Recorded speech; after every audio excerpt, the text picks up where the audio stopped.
Mechuduga Gudiseko Oluma keke sako gute akame sidagatare gara Oluma keke sako gute akame sidagatare gara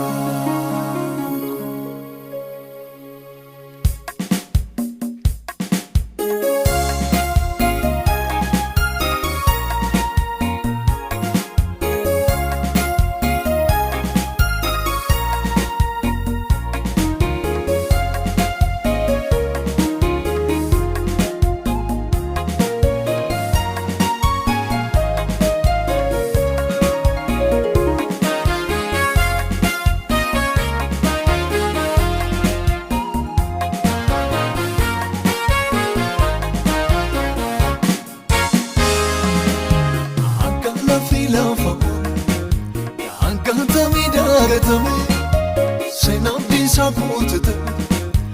Ermeko sinarfa Nintawti trisa Jedi sitaniro nafsi Sumiti refachi sampu Kanavati anafalme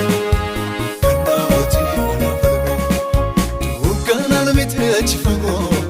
Kesa navafti falmite Nanwarane arfindua Narracha lafte chapsite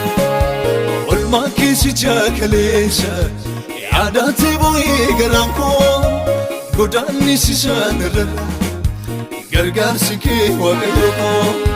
Sinirranfatu garanko Sinirranfatu garanko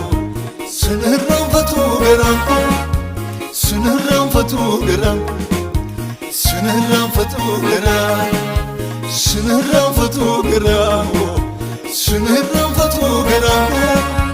Sinirranfatu garanko Sinirranfatu garanko Sinirranfatu garanko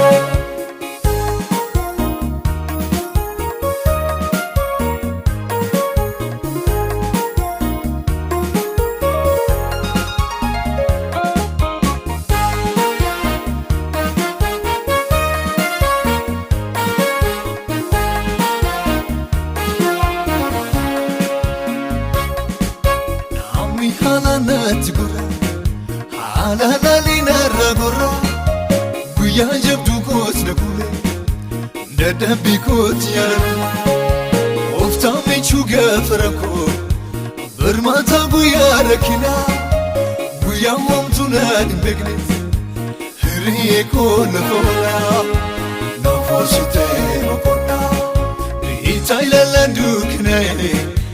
Asila ladis mergako Ali narkamu chuchate Hikamu nabe falako Salvi nafsu abne jeje Waqarrar gite gabuko Labsi dendidikte Nafaresite waiko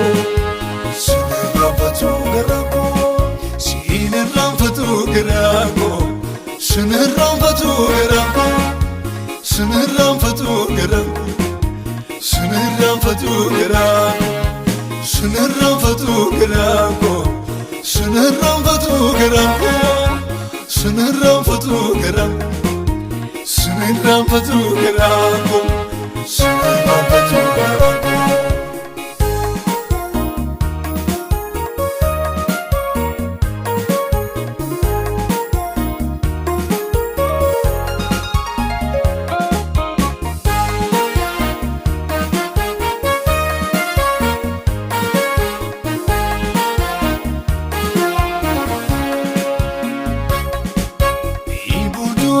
Marfame,